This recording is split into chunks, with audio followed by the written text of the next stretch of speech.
Hey bro, the sneaker landscape is really changing. Nonetheless, if you don't have these already, I advise you to grab them, and you need to hold the Midnight Navy Jordan 4. All right, so today we're gonna review them. We're gonna go over the current resale structure, the current market. I'm gonna tell you why you should hold them, and then I'm gonna tell you why not only this shoe means so much to me, but why it means something to the entire resale world, period. All right, so we're gonna go ahead and unbox this, and the first thing I want you to notice about this is the special box. All right, this isn't the typical box that a Jordan 4 would come in, but when you're talking resale value, I honestly want that alone is an indicator that you could be looking at something that is gonna have some value. All right, so boom, you got the standard box. See which camera I can get that in front of. We got my size here.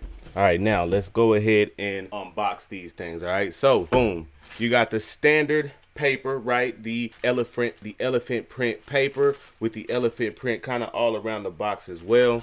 And then boom, you got these beautiful shoes. All right, so first off, I love the smell of like new shoes. This is a clean white shoe. The first thing that stands out to me about this shoe is honestly the leather. Like, I don't know if y'all can see it like that, but the leather on this shoe, I have a pair of Waddup Gangs that kind of remind me of this, like this type of leather. The only thing about it is that like you could kind of see right here that it kind of got crease potential right here. Like these will crease up, but this is such a clean shoe. As long as they're clean, even a crease wouldn't just make or break them, right? So you see everywhere where it's navy blue, on the cement 4s it's black, right? So this is actually almost an exact copy of the cement 4, the exact same color blocking style, right? And what do we know about color blocking styles that were successful before, right? 9 times out of 10 the color blocking styles to follow will be successful as well. So man, this is a really clean shoe. Like the elephant print, I like the heel tab. Would have been dope to have like a Nike Air here, of course. Take a look at that bottom. I always like that kind of that red hit at the bottom. Now I actually watched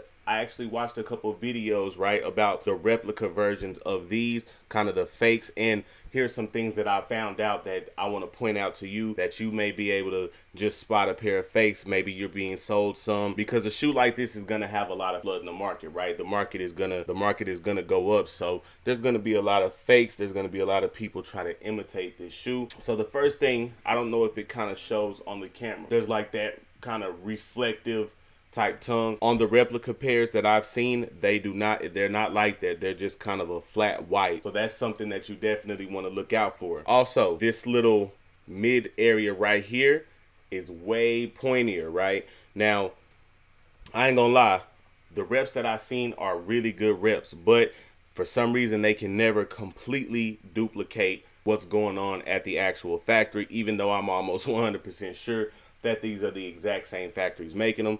But this area right here is more pointed. It's more pointy. So that's something to look out for.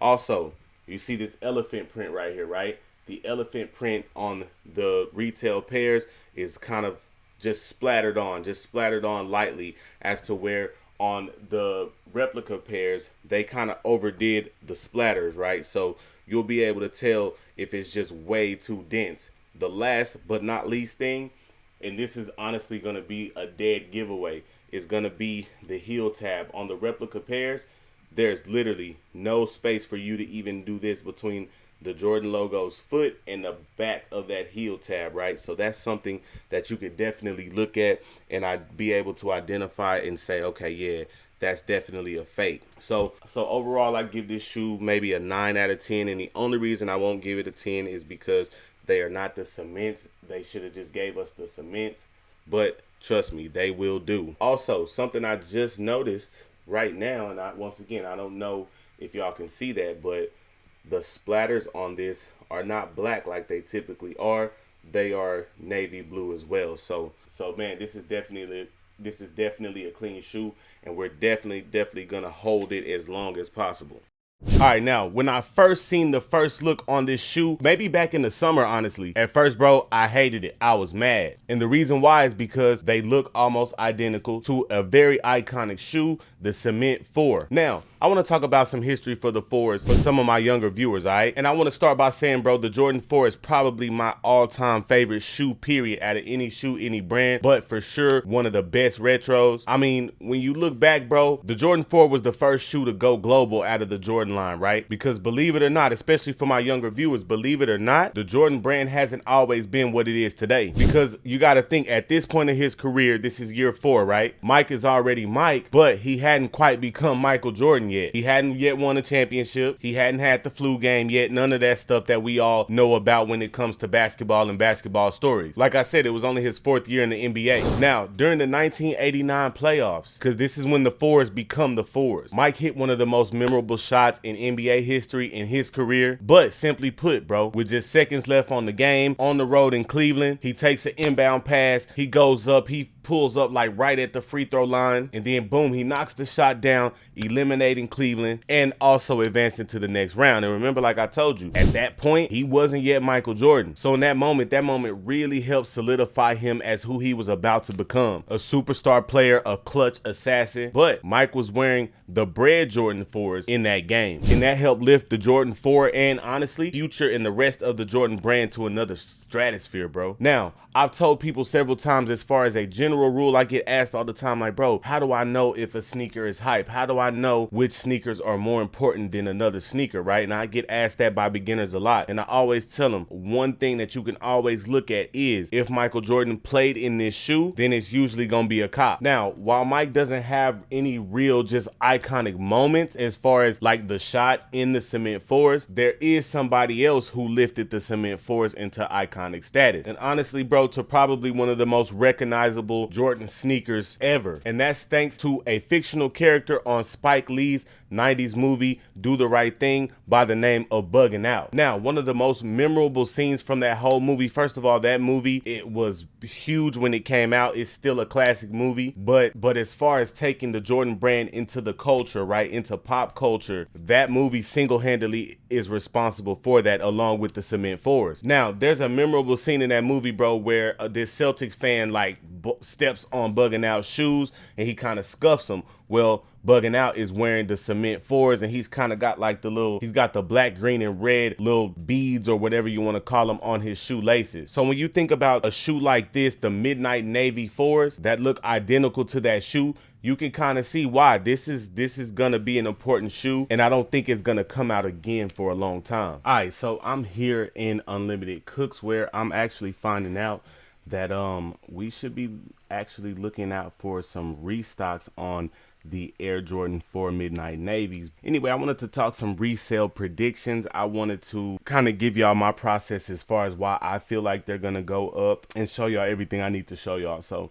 this is the first thing we're gonna look at. We're gonna go over to StockX, right? And first off, you see that this thing has been selling like hotcakes even before the actual release, right? So let's go ahead and look at this calendar for a minute. Looks like the very first pairs started circulating back in September the 3rd, all right? And so they started off right there. I don't know what would happen in September. Maybe EA, maybe some early access kind of dropped.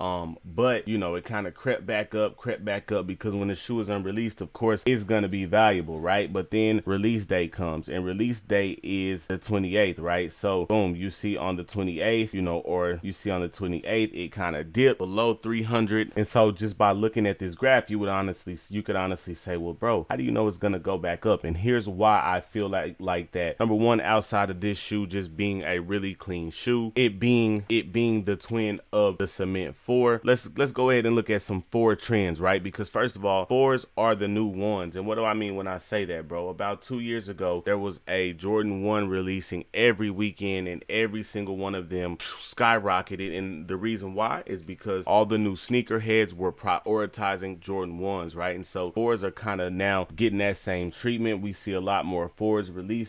Everybody is going crazy over the 4s. And so a lot of the times what you can do is you can look at previous model to kind of get like somewhat of an idea. Now, once again, this isn't going to tell you the whole story, and the reason why it's really not is because like we're talking about the Jordan 4 military black. All right, now these are hard, no doubt, but they're not the Cements, and they're not even the Midnight Navies, right? They're not those, so we can't just completely base it off. But I want to show you you how that same success that most Jordan 1s were seeing during that run, why this is the new Jordan 1, right? So let's go ahead and take a look at the Jordan 4 Military Black. Now, as you see here, the release date was May the 20th, all right? So first pairs started circulating around April, about a month prior, right? And then boom, of course, when a shoe is not released yet, then it's gonna go crazy. It's gonna go up, it's gonna have value. But boom, May 20th got here and it dropped down. Now, the first thing I want you to notice that it didn't drop down as low as these did, right? So that lets you know, boom, the fours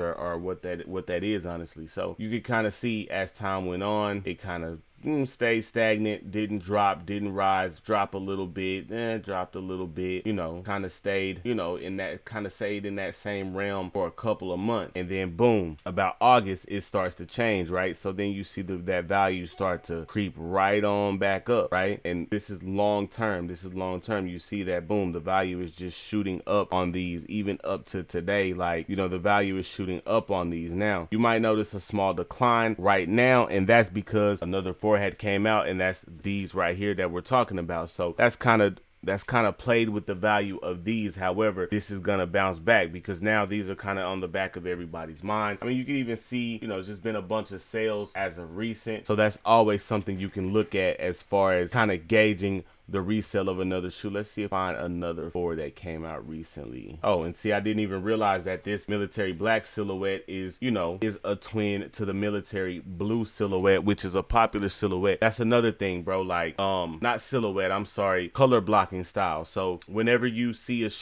typically certain color blocking styles do well on the sneaker market, right? So if you see a color blocking style that does well once, even if it's another color, right? Like these military blues, probably if they did a military red, if those don't already exist, then that shoe would really go up as well because this color blocking style is proven, right? So that's something else to look at. But I want to find another boards that's came out recently or somewhere. Let me see. Okay, boom, the black canvas. Now, this isn't gonna give us that much of a good insight simply because this is a black shoe. It's gonna be different. The demand isn't gonna be there. Oh, okay, we'll use the fire reds as well. So boom, as like I said, like you see with these black pair of shoes, unless it's the bread fours, probably isn't gonna be as you know, something like maybe the fire red four. It's not gonna have as much value. All right, and let's see what these did. Number one, this is probably my second favorite four right here, fire red. Jesus. All right, so let's look at this sales graph. All right, so boom, we see November 3rd, 2020. Boom. Over time, you just see these rise in